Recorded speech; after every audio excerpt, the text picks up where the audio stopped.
Hello everyone, my name is Vivek Sharma. आज के इस वीडियो में हम 4 इंपॉर्टेंट टॉपिक को डिस्कस करेंगे।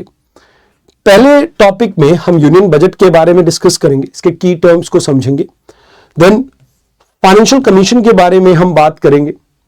इसके बाद रेयर अर्थ कॉरिडोर के बारे में हम बात करेंगे और लास्ट में न्यू स्टार्ट ट्रीटी के बारे में डिस्कस करेंगे।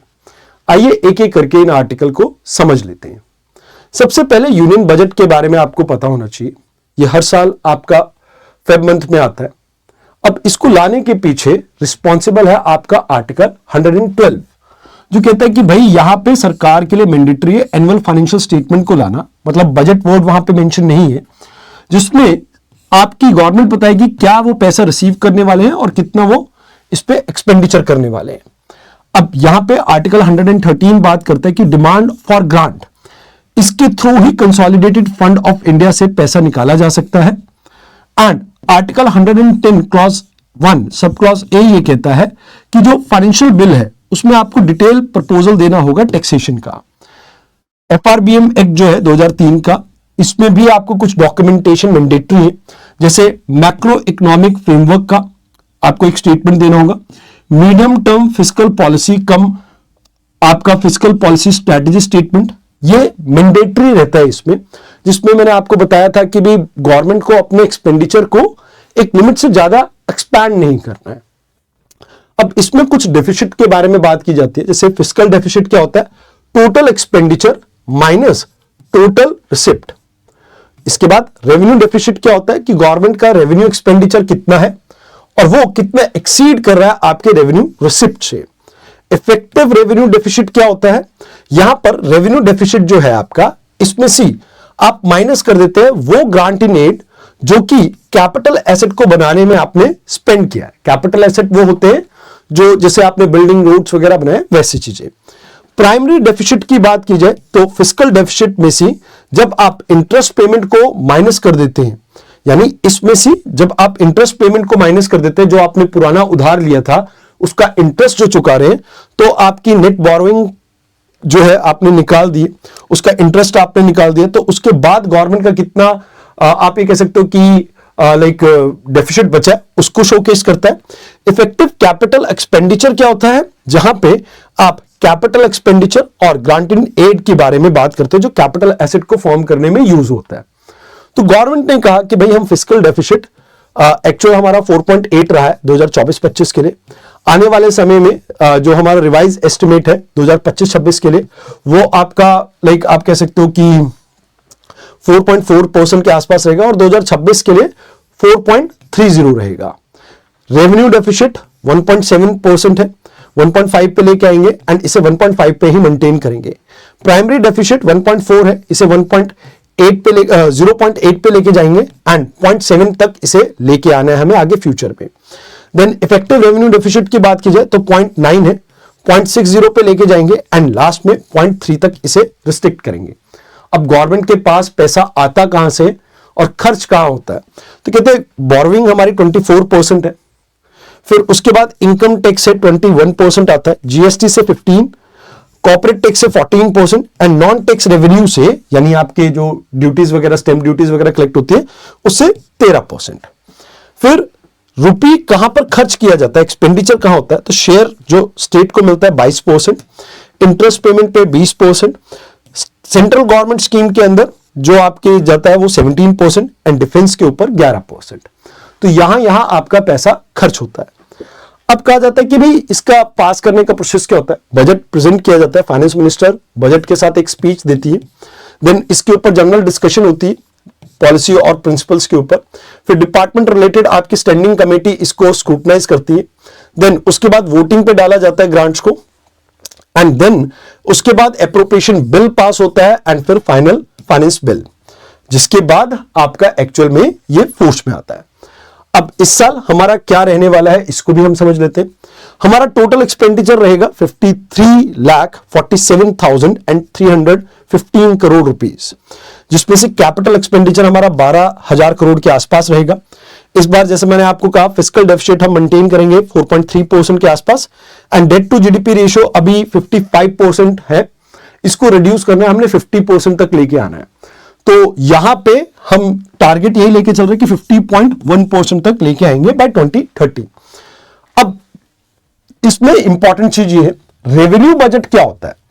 जो रेवेन्यू रिसिप्ट है, यानी आपका टैक्स और नॉन टैक्स जो कलेक्शन है, वो हम जो बात कर रहे हैं, प्लस रेवेन्यू एक्सपेंडिचर, जैसे नॉर्मल गवर्नमेंट की फंक्शनिंग, इंटरेस्ट पेमेंट, सब्सिडीज में जो खर्च होता है, उसके बारे में बात करता है आपका रेवेन्यू बजट। कैपिटल बजट आपके लोन, मार्केट बोरोइंग, इनको इंक्लूड करता है, एंड कैपिटल पेमेंट जैसे लैंड, बिल्डिंग और मशीनरी के ऊपर आप जो खर्च करते हैं उसे इंक्लूड करता है।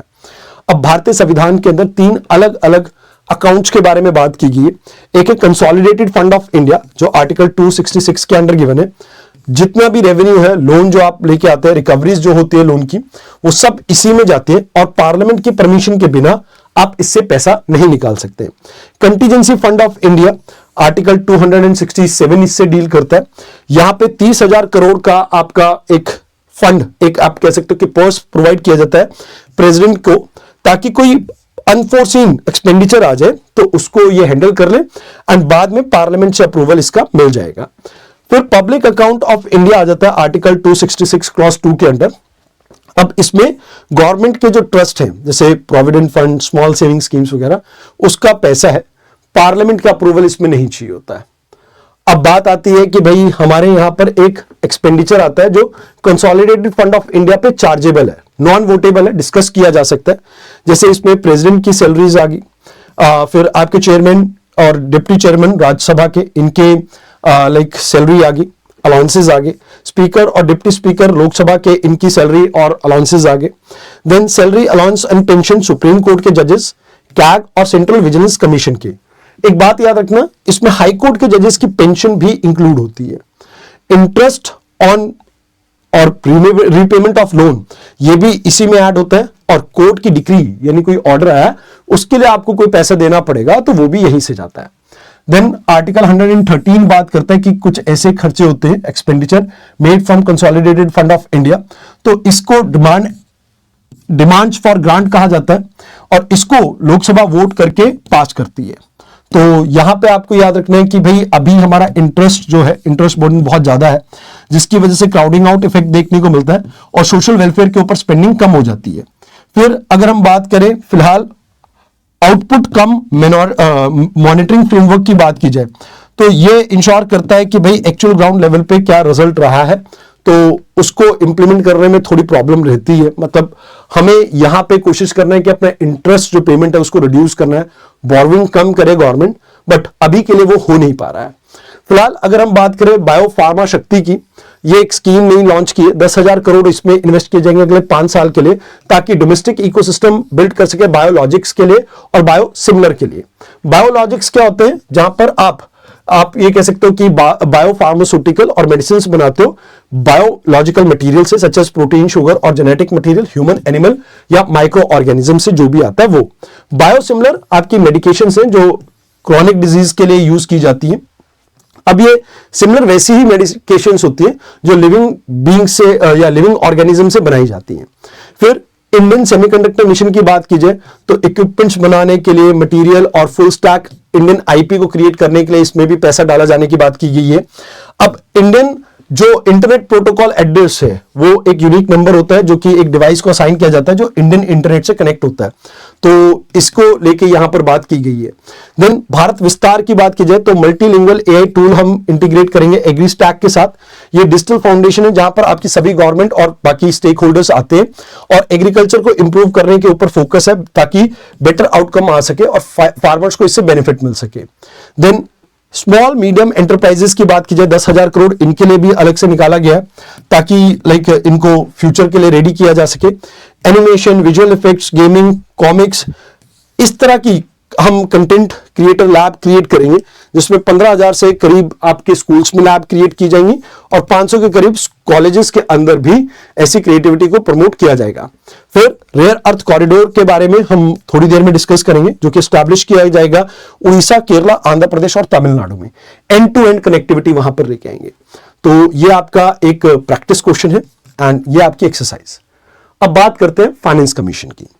फाइनेंस कमीशन एक कॉन्स्टिट्यूशनल बॉडी है जो कि आर्टिकल 280 के अंडर बनाई जाती है। इसमें 5 मेंबर रहते हैं, एक चेयरपर्सन, चेयरपर्सन और उसके अलावा 4 मेंबर्स। अब फिलहाल के लिए इनके जो चेयरपर्सन थे अरविंद पनगरिया थे, ये 16th फाइनेंस कमीशन को लीड कर रहे थे, जो कि इंप्लीमेंट होगा 2026 से लेके 2031 तक।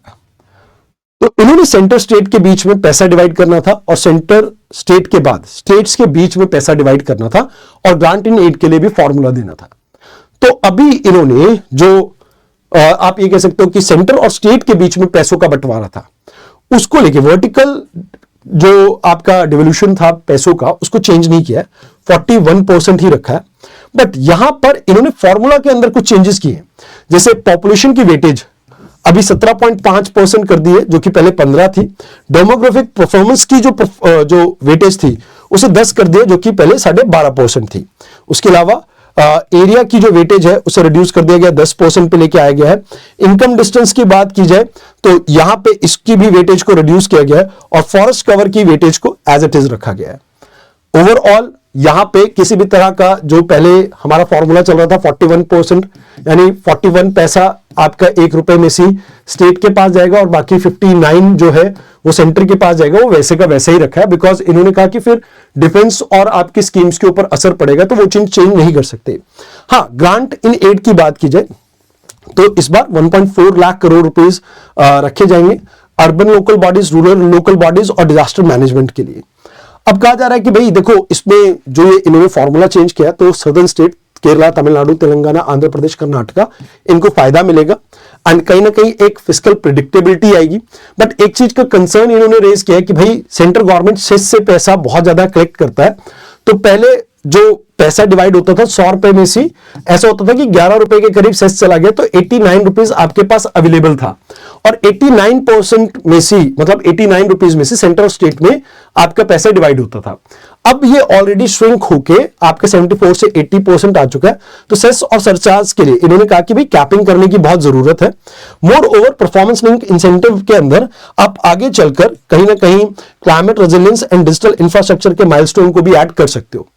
अब कहते हैं कि भी देखो यहां पे, क्योंकि मैंने आपको कहा ना कि भाई सेंटर के अभी खर्चे ज्यादा हैं, तो डिफेंस और डेट सर्विसिंग को हम कॉम्प्रोमाइज नहीं करना चाहते थे, इस वजह से 41% शेयर को हमने बदला नहीं है। यहां पर हमें बदलने की जरूरत है कि कितने पैसे में से ये शेयर आ रहा है, अगर उसको ठीक कर सके तो बेटर रहेगा।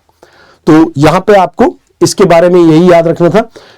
एक प्रैक्टिस क्वेश्चन है इसको लेके और उसके अलावा एक एक्सरसाइज है। आइए बात करते हैं अब रेयर अर्थ कॉरिडोर के बारे में। अभी 2026 की जो स्पीच आई, इसमें रेयर अर्थ कॉरिडोर के बारे में बात की ताकि हम चाइना के ऊपर अपनी डिपेंडेंसी को कम कर सके। तो हमने ये कहा कि भी 4 कोस्टल स्टेट्स है हमारी, उड़ीसा, केरला, आंध्र प्रदेश, तमिलनाडु। हम यहां पे इंटीग्रेटेड क्लस्टर अप्रोच लेके आएंगे, सैंड टू बिल्डिंग, मतलब बीच सैंड से बिल्डिंग तक की। तो यहां पे हम ट्रीट करेंगे जैसे क्रिटिकल मिनरल्स जो हैं, जो कि हमारी सिक्योरिटी के लिए काफी जरूरी है, जो जैसे ई व्हीकल है, डिफेंस सेक्टर, इसके लिए बहुत जरूरी है। तो इसको ग्लोबल सप्लाई चेन से कोई असर ना पड़े, तो हम यहां पर जो नेट जीरो को अचीव करना चाहते हैं बाय 2070, उसको भी इजीली अचीव कर सके। तो कहते हैं कि भी ऐसे 17 केमिकल्स आते हैं आपके, 15 तो लिंथेनाइड्स की कैटेगरी के आते हैं, उसके अलावा 2 और हैं आपके। तो कहते हैं इनके ऊपर हमारा मेजर फोकस है। तो यहां पर स्टेट लेड एग्जीक्यूशन के ऊपर हमारा फोकस रहेगा, जहां पर मोनजाइट सैंड जैसे जो केरला में मिलती है, तो वहां पर 42,000 करोड़ की इन्वेस्टमेंट रहेगी। इंटीग्रेटेड अप्रोच रहेगी, जहां पे आप extraction sites, processing plants, R&D centres और मैन्युफैक्चरिंग यूनिट को एक साथ लेके आएंगे। मोर ओवर 7,000 करोड़ हम परमानेंट मैग्नेट वाले रेयर अर्थ मिनरल्स के ऊपर खर्च करेंगे और इसी को नेशनल क्रिटिकल मिनरल के साथ भी हम लिंक करेंगे। फिस्कल इंसेंटिव की बात की जाए तो कस्टम ड्यूटीज को स्क्रैप किया गया मोनजाइट सैंड के ऊपर। मोर ओवर टैक्स डिडक्शन जो है उसको भी प्रपोज किया। यहां पर अगर आप एक्सप्लोर करते हैं, प्रोस्पेक्टिंग देखते हैं किसी भी मिनरल के लिए, तो उसके ऊपर आपको टैक्स यहां पर नहीं लगेगा। देन 1500 करोड़ का इंसेंटिव यहां पे प्रोवाइड किया गया अर्बन माइनिंग को, जहां पर हम ई वेस्ट को वापस से रिकवर करने के ऊपर फोकस कर रहे हैं। तो इससे हम स्ट्रैटेजिक ऑटोनॉमी बिल्ड कर पाएंगे। जो वेपनाइज करता है चाइना अपने इस तरह की चीजों को, उसको हम कम कर पाएंगे। मोर ओवर परमानेंट मैग्नेट्स की अगर हम बात करें, क्लीन टेक्नोलॉजी के लिए काफी इंपॉर्टेंट है, तो ई व्हीकल्स टर्बाइंस, इसके लिए हमें जरूरी चाहिए ताकि हम नेट जीरो को अचीव कर सके। मोर ओवर इंटीग्रेट कर पाएंगे हम अपने इंडस्ट्रीज को विद द वर्ल्ड। तो हम रॉ मटेरियल अगर अपने पास होगा तो इस चीज के ऊपर फोकस कर सकेंगे। अब इसमें इशू क्या है, हमारे पास वो टेक्नोलॉजी अभी नहीं है, एनवायरमेंटल रेगुलेटरी हर्डल है, क्योंकि इनमें से कुछ के अंदर आपको थोरियम जैसे रेडियो एक्टिव मटीरियल मिलता है, तो एटॉमिक एनर्जी रेगुलेटरी बोर्ड की ओवरसाइट उसके लिए बहुत जरूरी है। एंड मोनोपोली का भी यहां पर एक कंस्ट्रेंट है।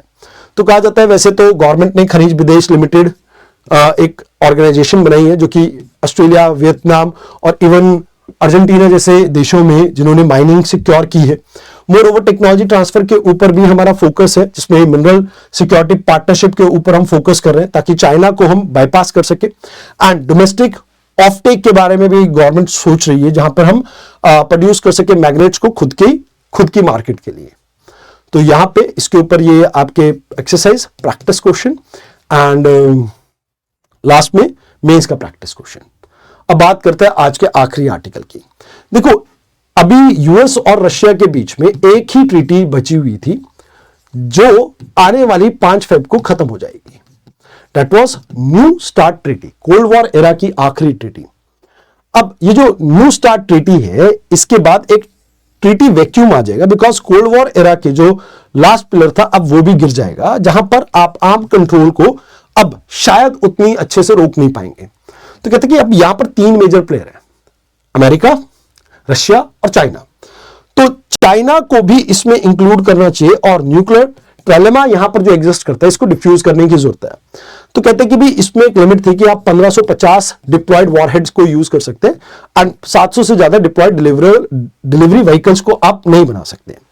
अब इसमें 18 on site inspection per year आपको अलाउड था एंड 25,000 नोटिफिकेशन के साथ इसको कंट्रोल किया जाता है, जहां पे बायलैटरल कंसुलेटिव कमीशन जो है इसको हैंडल करता था। अब मान लीजिए नेशनल टेक्निकल मींस की बात की जाए तो कोई भी पार्टी प्रोहिबिट नहीं करेगी, इंटरफेयर नहीं करेगी सैटेलाइट वेरिफिकेशन या सर्वेलेंस को। एंड मोर ओवर कोई कंसीलमेंट का इसमें इस्तेमाल नहीं होगा। अब कहा जाता है कि भी चाइना फैक्टर क्यों आ जाता है, क्योंकि यूएस ये कहता है कि भी चाइना 1000 के करीब अपने वॉरहेड को बना लेगा बाय 2030। तो चाइना कहता है कि भी मैं नहीं पीछे हटूंगा जब तक यूएस और रशिया मेरे लेवल पे नहीं आते। तो वैसे भी अभी अगर आप देखें यूक्रेन कॉन्फ्लिक्ट के बाद से रशिया ने इसकी इंस्पेक्शन बंद कर दी थी, जिसकी वजह से अभी आप ये कह सकते हो कि वर्स्ट के सिनेरियो के लिए सभी प्रिपेयर कर रहे हैं। तो मॉडर्नाइज जो न्यू टेक्नोलॉजी है उसका भी लूप होल यहां पे देखने को मिलता था, जैसे हाइपरसोनिक ग्लाइड व्हीकल जो है इसमें इंक्लूडेड नहीं थे, न्यूक्लियर पावर्ड क्रूज मिसाइल इसमें इंक्लूडेड नहीं थी, एआई इंटीग्रेटेड कमांड सिस्टम इसमें इंक्लूडेड नहीं थे। तो यहां पर इस वजह से यूएस ने इससे विड्रॉ कर दिया। यूएस कहता है कि भैया देखो, मैं पहले ही 2 ट्रीटी खत्म कर चुका हूं, intermediate range of nuclear force treaty और एक एंटी बैलिस्टिक मिसाइल ट्रीटी, क्योंकि मेरे को ऑलरेडी चाइना को लेकर कुछ कंसर्न्स है, जब तक वो एड्रेस नहीं होंगे तब तक मैं ज्वाइन नहीं करूंगा। तो यहां पर आप ये कह सकते हो कि भाई स्ट्रैटेजिक प्रेडिक्टेबिलिटी एक रहती थी वो खत्म हो जाएगी। तो ये एक बड़ी प्रॉब्लम है एंड कहीं ना कहीं इससे आर्म रेस आने वाले समय में और इंक्रीज होगी।